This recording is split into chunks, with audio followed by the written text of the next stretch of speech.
Para compreender os chamados anos perdidos, precisamos mergulhar na Galileia do primeiro século. Essa região, ao norte da Judéia, era uma terra fértil e estrategicamente localizada. Não era apenas um vilarejo isolado, mas um ponto de cruzamento entre diferentes culturas, tradições e rotas comerciais. Os galileus viviam sob o domínio do poderoso Império Romano, que controlava a região por meio de governadores e reis fantoches, como Herodes Antipas. Esse ambiente era um caldeirão social e religioso. De um lado, camponeses e artesãos lutavam pela sobrevivência, explorados por impostos pesados e pela corrupção das autoridades locais. De outro, tradições religiosas judaicas buscavam preservar sua identidade diante da influência grega e romana. Era um lugar de tensões constantes, onde revoltas populares não eram raras. É importante destacar que Jesus cresceu em Nazaré, uma pequena vila galileia que não passava de algumas dezenas de casas de pedra e barro. Seus habitantes eram simples, a maioria agricultores, pastores e trabalhadores manuais.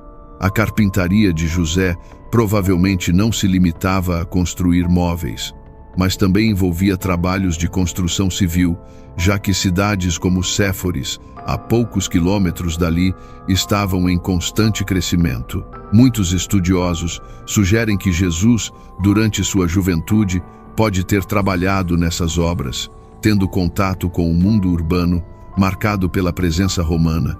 Essa Galileia não era homogênea. Ao redor do lago de Genezaré, conhecido como Mar da Galileia, havia cidades prósperas, como Cafarnaum, Betsaida e Tiberíades. Essas regiões recebiam viajantes de todo o império, o que significava contato com línguas diferentes, ideias filosóficas diversas e práticas religiosas variadas.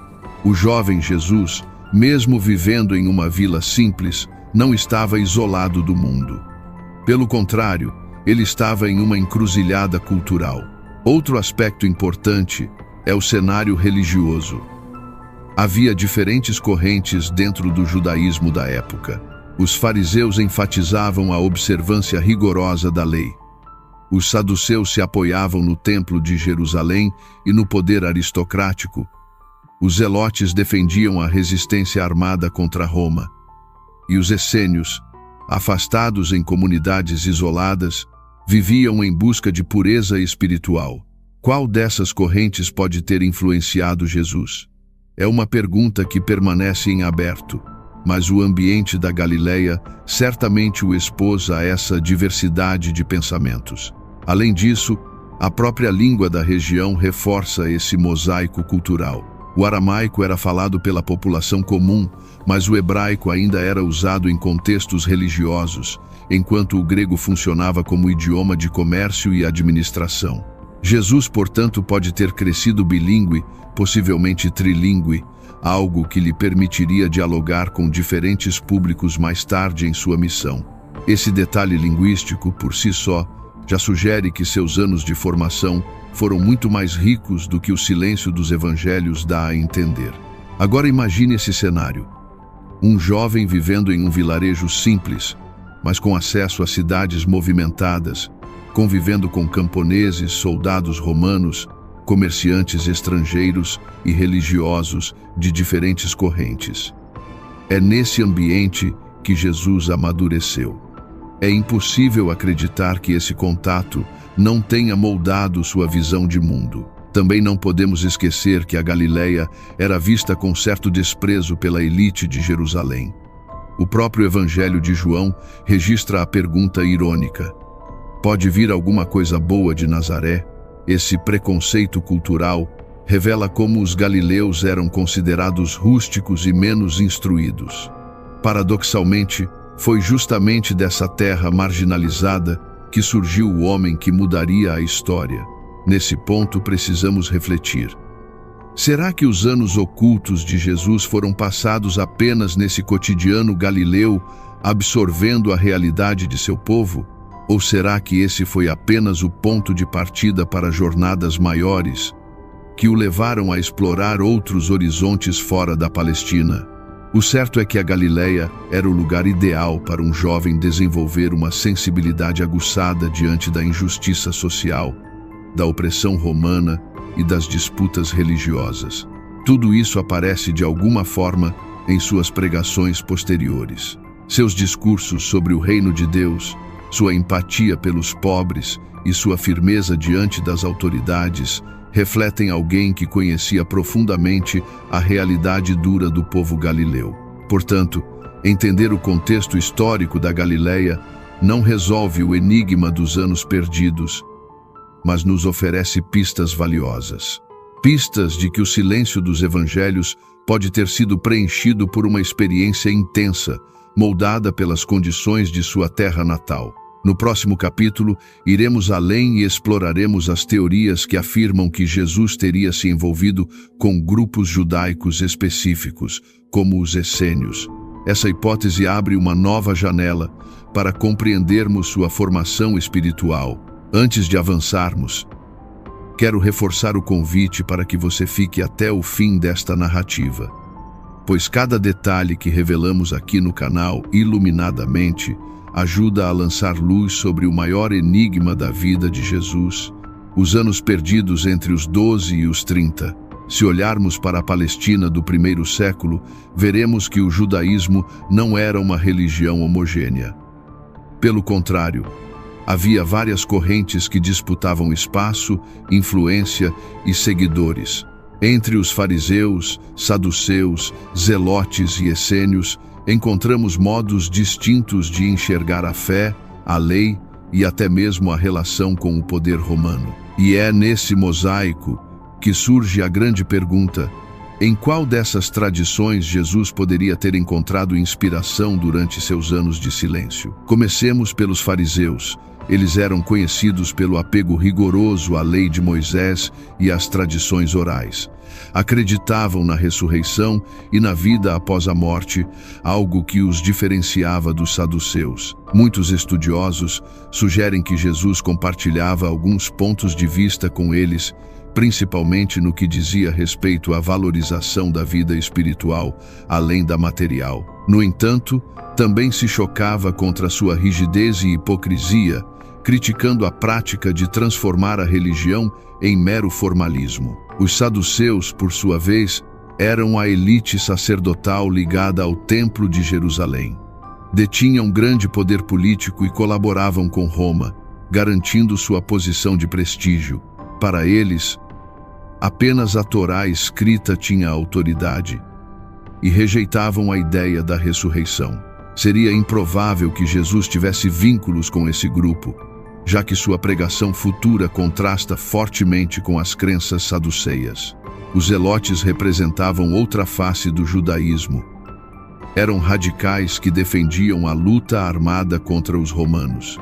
Para eles, a fé e a política estavam totalmente unidas, e a libertação de Israel só seria possível por meio da espada. Embora Jesus tivesse discípulos que simpatizavam com essa visão, como Simão, o zelote, seus ensinamentos apontavam para outro caminho. Ele falava de amar os inimigos e de transformar o coração, algo muito distante da violência revolucionária. E então chegamos aos essênios, talvez o grupo mais enigmático e fascinante da época. Vivendo em comunidades isoladas, como a de Qumran, às margens do Mar Morto, eles buscavam pureza espiritual por meio de uma vida austera, marcada por jejuns, rituais de purificação com água e a espera de um Messias que viria para restaurar Israel.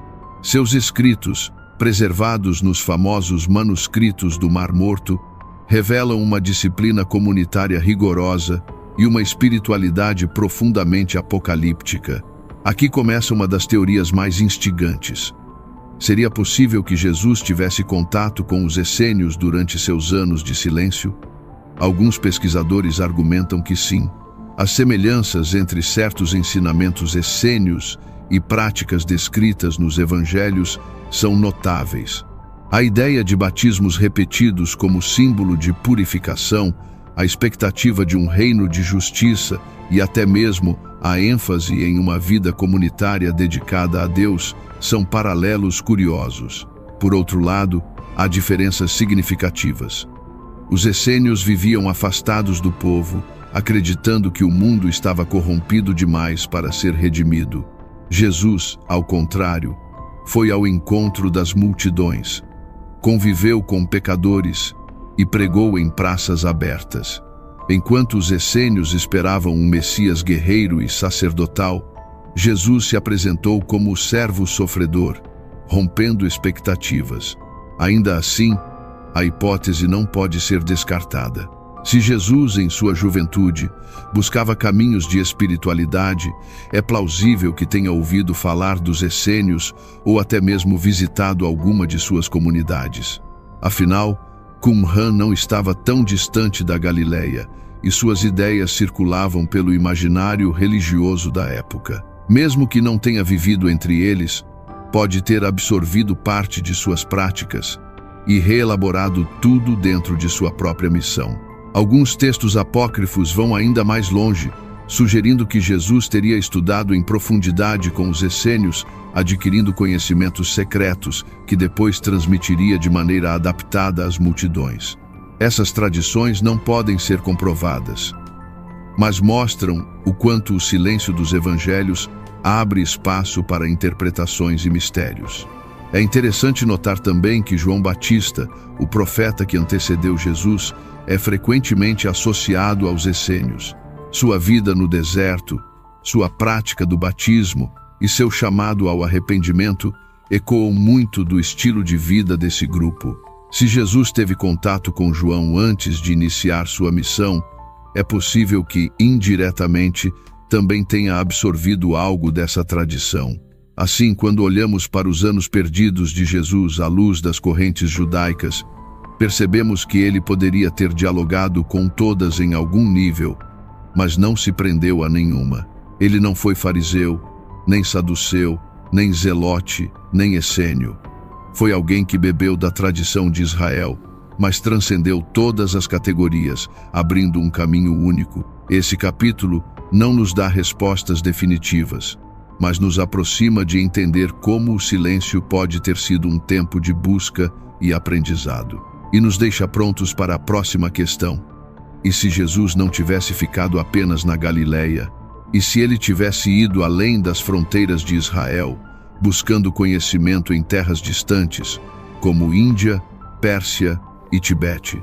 É isso que investigaremos na próxima parte desta série. Se até aqui vimos Jesus imerso no contexto judaico e nas tensões da Galileia, agora abriremos uma porta para além das fronteiras conhecidas. Convido você a permanecer comigo até o final, pois o que iremos explorar hoje no canal Iluminadamente toca em tradições pouco conhecidas e até mesmo contestadas, mas que levantam perguntas que não podem ser ignoradas. Desde o século XIX, começaram a surgir relatos de que Jesus teria passado parte de sua juventude em terras distantes como a Índia, a Pérsia e até mesmo o Tibete. Essas tradições ganharam força após a divulgação de escritos encontrados em mosteiros orientais, principalmente no Himalaia. Neles, aparece a figura de um jovem sábio chamado Issa, que muitos identificam como sendo o próprio Jesus de Nazaré. Um dos primeiros a popularizar essa ideia foi o viajante russo Nicolau Notovitch, que em 1894 publicou um livro afirmando ter encontrado em um mosteiro budista no Tibete o manuscrito chamado A Vida de São Issa, o melhor dos filhos dos homens.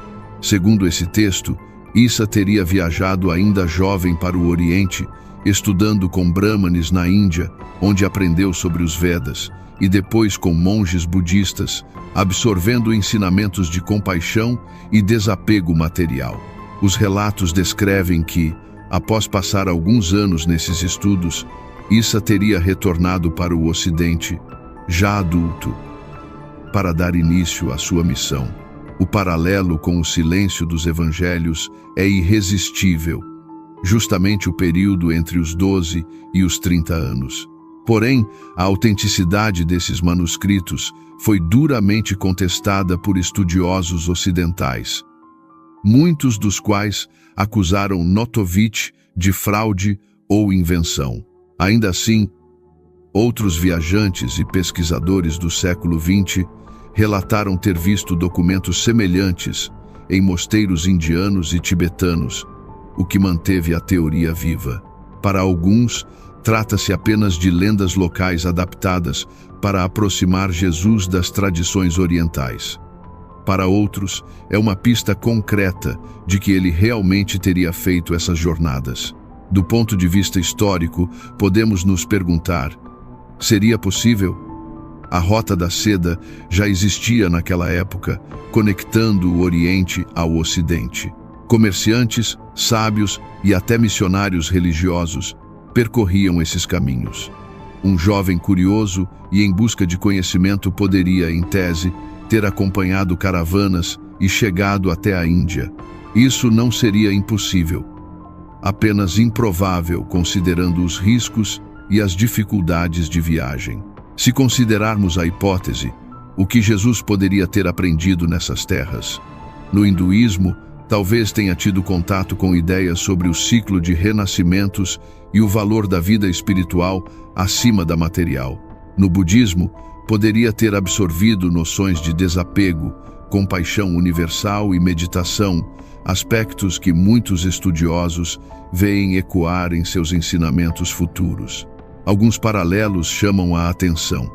Quando Jesus fala sobre amar até mesmo os inimigos, quando prega a simplicidade e a liberdade em relação às riquezas, e quando busca o isolamento em montanhas para orar, tudo isso lembra práticas orientais. Porém, é preciso cautela. Sem registros concretos, tais semelhanças podem ser fruto de coincidência ou de um fundo universal da espiritualidade humana. No entanto, há algo curioso. Os próprios evangelhos reconhecem que havia uma admiração incomum pela sabedoria de Jesus quando ele começou a ensinar. Pessoas se perguntavam de onde vinha tanto conhecimento, já que ele não havia estudado nas escolas formais de Jerusalém.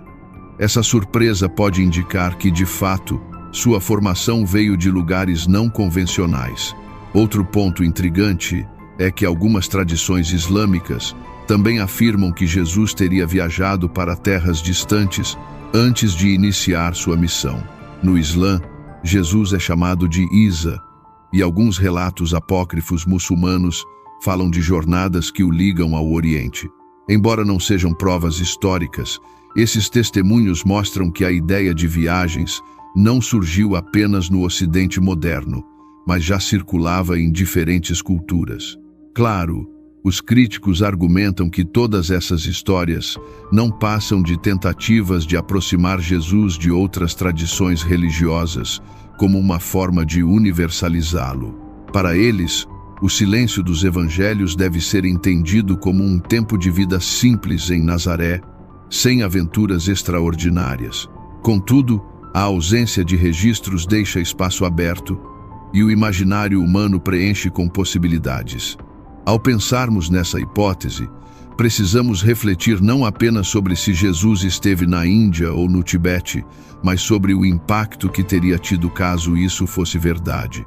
Imagine o peso histórico e espiritual de um Cristo que tivesse bebido das fontes de sabedoria do Oriente e depois retornado ao Ocidente para sintetizar e transformar tudo em uma mensagem única.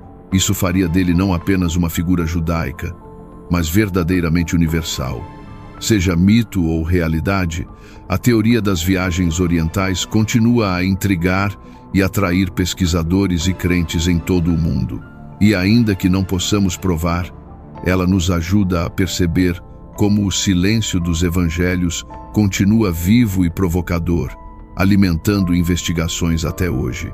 No próximo capítulo, exploraremos não apenas o onde Jesus poderia ter estado, mas também o que ele poderia ter aprendido. Vamos falar sobre as influências filosóficas e espirituais que poderiam ter moldado sua mente, vindas tanto do Oriente quanto do mundo grego e persa. se até agora percorremos o silêncio dos evangelhos, o contexto da Galileia e até mesmo teorias de viagens ao Oriente, chegamos a um ponto crucial. O que realmente poderia ter formado a mente e a espiritualidade de Jesus entre os 12 e os 30 anos? Convido você a ficar comigo até o fim, pois aqui no canal Iluminadamente vamos investigar as conexões menos óbvias, mas que podem nos ajudar a entender a profundidade de sua mensagem.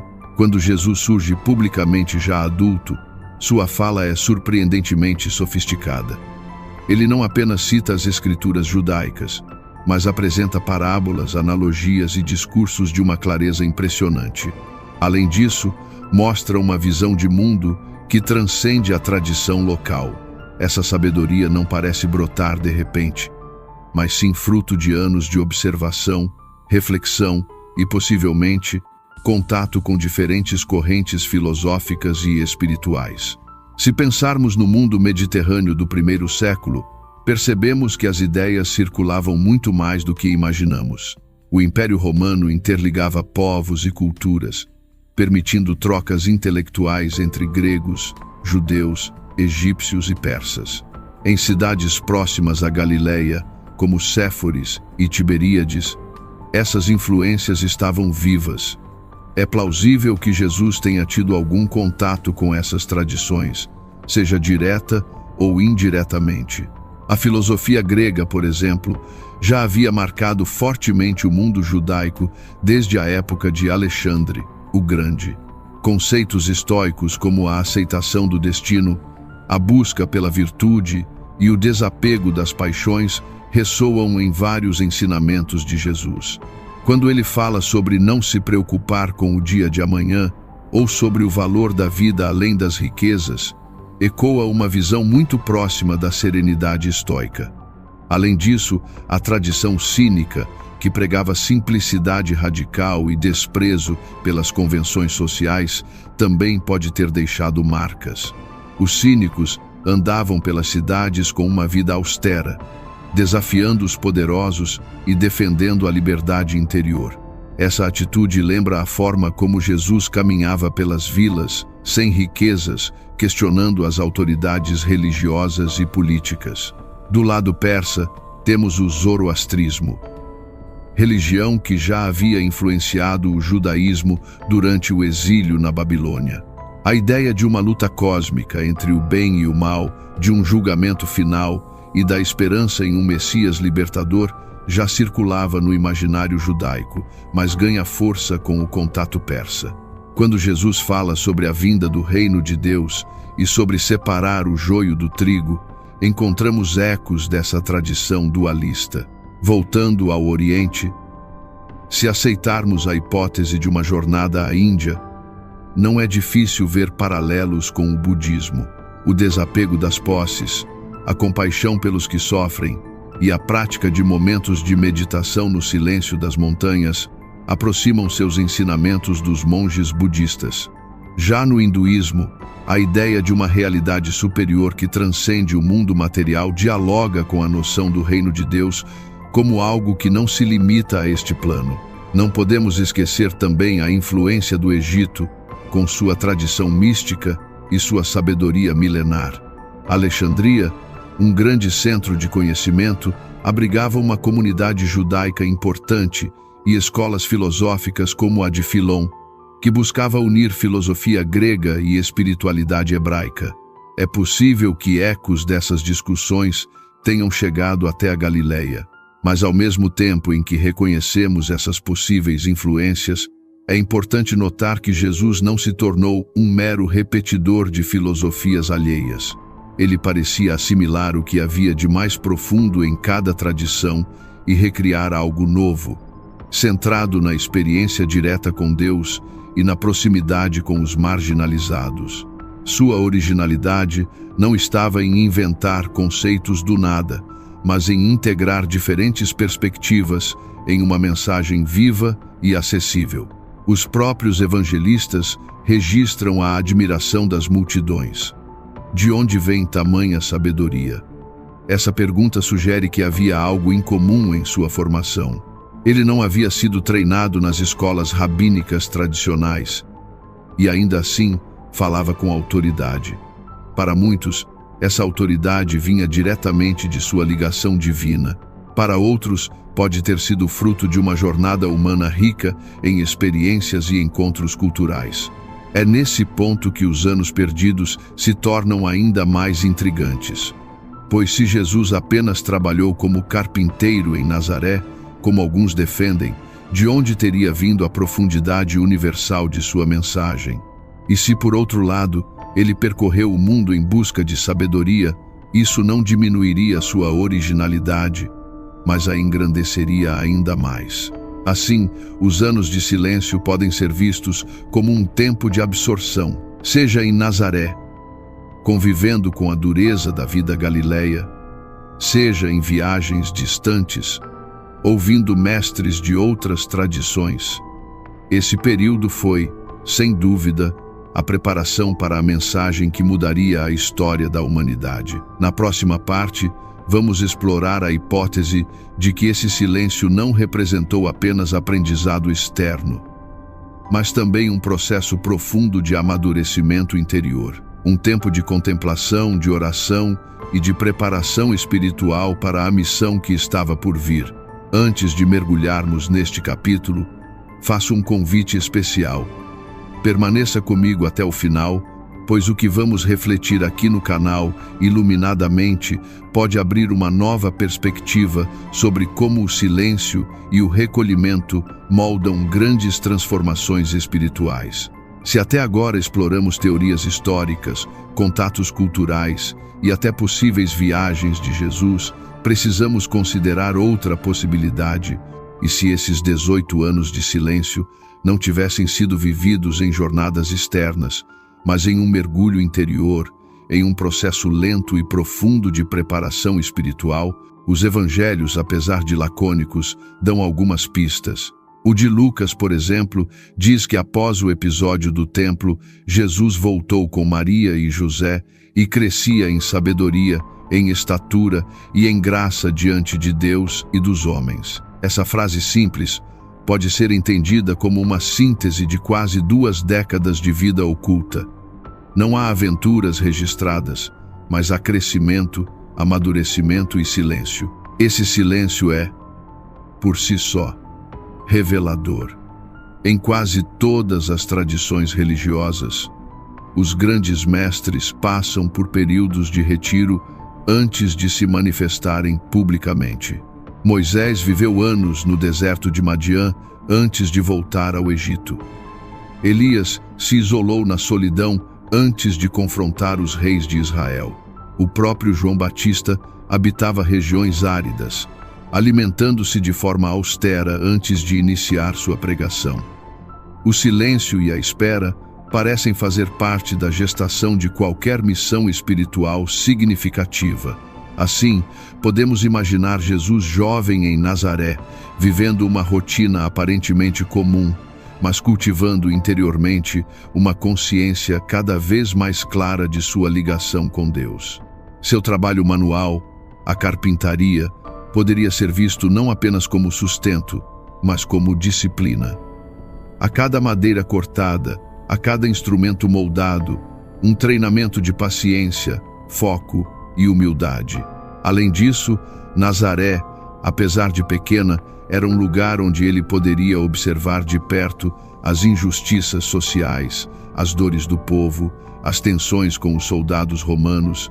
Esse contato cotidiano com a realidade humana certamente alimentava sua compaixão e moldava sua visão de mundo. Não era apenas um silêncio voltado para dentro, mas também uma escuta atenta do sofrimento ao redor. Outro aspecto importante é a oração. Os evangelhos mostram que Jesus tinha o hábito de se retirar frequentemente para lugares solitários, seja no deserto, seja nas montanhas. Esse costume provavelmente não começou em sua vida pública, mas foi cultivado desde cedo. Os anos perdidos podem ter sido um tempo de intensa vida de oração, de busca solitária pelo mistério de Deus, de escuta interior. Esse processo de amadurecimento não precisa ser visto como passivo. O silêncio é ativo. É um espaço de construção invisível. É como uma raiz que se aprofunda na terra antes que a árvore apareça em toda sua força. Quando Jesus finalmente surge em cena, já está pronto, com autoridade e clareza. Sua palavra não é ensaio, mas fruto maduro de uma longa preparação. Os estudiosos que defendem essa hipótese apontam que o silêncio dos evangelhos pode ter sido proposital justamente para indicar que, antes da missão, houve um tempo de preparação escondida. Isso reforçaria a ideia de que a revelação de Jesus não foi imediata, mas nasceu de um processo humano, paciente e gradual. Há ainda uma reflexão interessante. O silêncio pode ter protegido Jesus. Em uma época de vigilância política e de agitação religiosa, qualquer movimento precoce poderia tê-lo colocado em risco antes do tempo. Viver de forma discreta até os 30 anos teria sido uma forma de preservar sua vida até o momento certo de iniciar sua missão. Mas esse silêncio também tem um valor espiritual universal. Ele nos lembra que os períodos de recolhimento, de aparente invisibilidade, podem ser os mais fecundos, que o amadurecimento não acontece apenas em grandes feitos públicos, mas também em anos de simplicidade, trabalho e silêncio interior. Seja como for, essa hipótese do recolhimento em Nazaré nos mostra que os anos perdidos não foram anos desperdiçados. Foram anos de formação invisível, onde o futuro Messias se preparava no mais profundo da alma. Na próxima parte, daremos um passo diferente. Vamos investigar os ecos que aparecem em textos apócrifos e manuscritos antigos, que tentam preencher esse vazio com narrativas alternativas e muitas vezes surpreendentes. Se você acompanhou até aqui, já percebeu que o silêncio dos evangelhos sobre a juventude de Jesus é um dos maiores enigmas da história. Convido você a permanecer comigo até o fim, pois no canal Iluminadamente Agora, vamos examinar as vozes esquecidas, os textos rejeitados e os manuscritos misteriosos que ousaram narrar aquilo que a tradição oficial não registrou. A palavra apócrifo vem do grego e significa oculto ou escondido.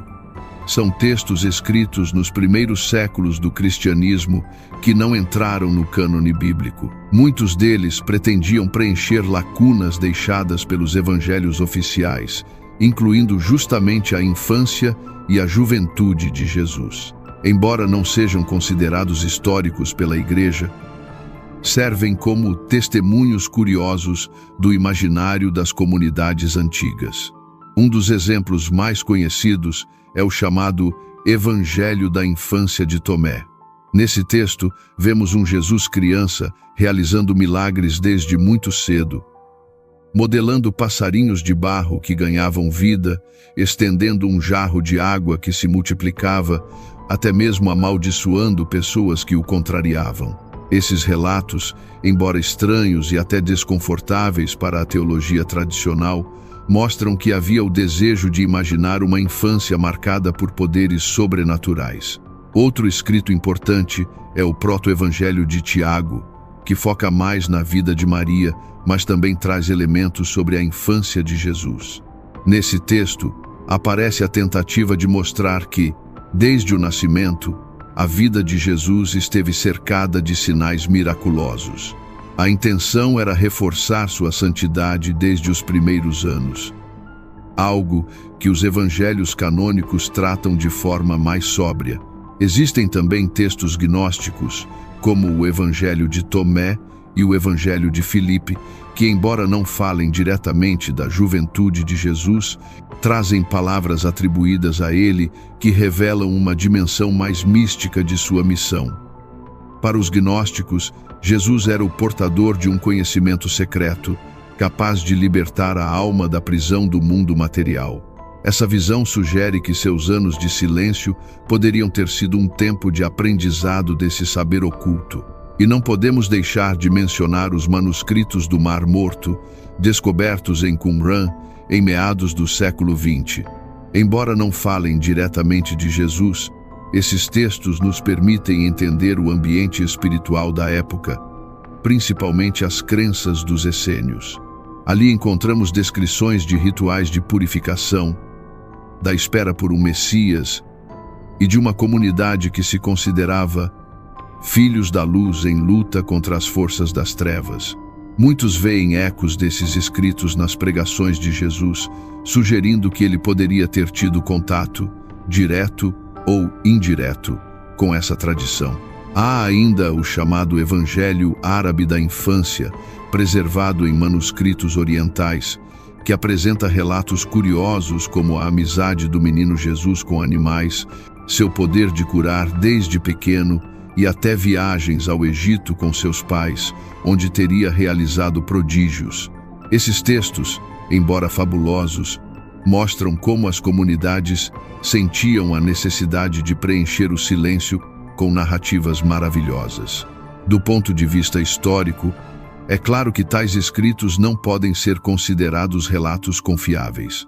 Eles foram compostos muito tempo depois dos acontecimentos e muitas vezes refletem mais as crenças das comunidades que os escreveram do que fatos verídicos.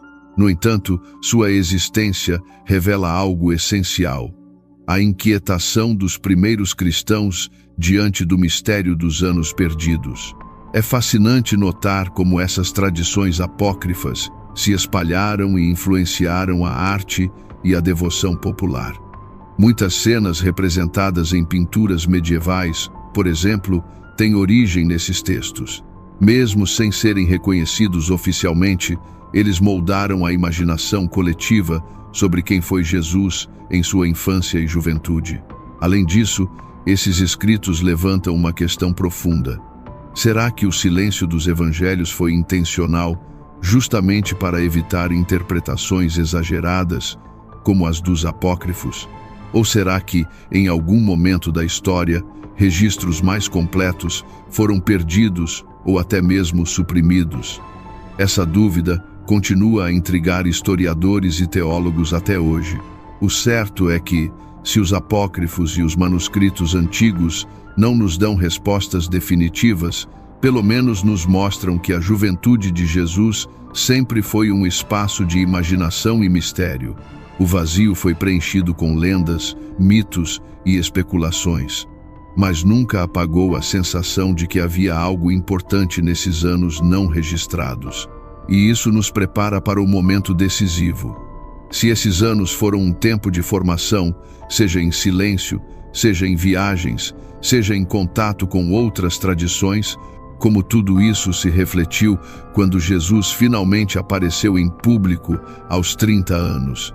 É sobre esse retorno e o início de sua missão que falaremos no próximo e último capítulo desta série. Antes de entrarmos no último capítulo desta investigação, quero fazer um convite especial. Se este mergulho sobre os anos perdidos de Jesus tem despertado em você novas perguntas e reflexões, inscreva-se aqui no canal Iluminadamente. Sua presença é fundamental para que possamos continuar iluminando os maiores mistérios da história. Chegamos ao momento mais decisivo: o reencontro com Jesus já adulto, após quase 2 décadas de silêncio. O Evangelho de Lucas afirma que ele tinha cerca de 30 anos quando foi até o Rio Jordão procurar João para ser batizado. É ali que, de repente, a figura oculta de Nazaré se transforma no pregador que mudaria o destino da humanidade. O que impressiona nesse momento é que Jesus aparece pronto. Sua fala tem autoridade, sua consciência de missão é clara.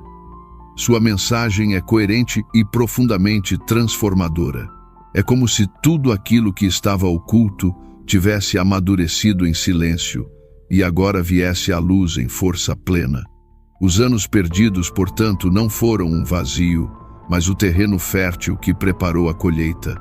A cena do batismo marca a transição definitiva. Ao descer as águas do Jordão, Jesus se alinha com o povo pecador, mesmo sendo considerado sem pecado. É um gesto de humildade e solidariedade, mas é também o ponto em que a narrativa o coloca sob a confirmação divina. Tu és meu filho amado, em ti ponho minha complacência. O silêncio de quase 2 décadas termina com uma declaração pública de identidade e missão. A partir daí, tudo muda. Jesus inicia um ministério que combina compaixão e autoridade, cura e ensinamento, proximidade com os humildes e confronto com os poderosos. Cada gesto e cada palavra revelam alguém que, em seu silêncio anterior, havia preparado a alma para esse momento. Mas o que exatamente os anos perdidos acrescentaram a essa missão? Se olharmos para seus discursos, veremos ecos do cotidiano da Galileia, parábolas sobre sementes, pastores, pescadores e vinhas. Sua mensagem se enraiza na vida simples do povo, mostrando que ele conhecia profundamente o dia a dia daqueles que o ouviam. Se considerarmos as hipóteses de contato com tradições filosóficas ou espirituais mais amplas, percebemos que sua visão universal do amor, sua capacidade de dialogar com estrangeiros e sua abertura para além das fronteiras judaicas podem refletir experiências de encontro com diferentes culturas. E se pensarmos na hipótese do recolhimento e da oração silenciosa, veremos como sua intimidade com Deus, a quem chamava de Pai, revela uma profundidade que não se improvisa. Foram anos de cultivo interior, de disciplina espiritual, de silêncio transformado em sabedoria. Independentemente da teoria que adotemos, viagens ao Oriente, influência dos essênios, contato com filosofias diversas ou vida discreta em Nazaré, o fato é que os anos perdidos se revelam essenciais para entendermos a plenitude de Jesus em sua vida pública. Nada brota do nada. O que se manifesta em seus 30 anos é fruto de um caminho anterior, invisível, mas indispensável. Esse retorno não é apenas o fim de um silêncio, mas o início de uma revolução espiritual.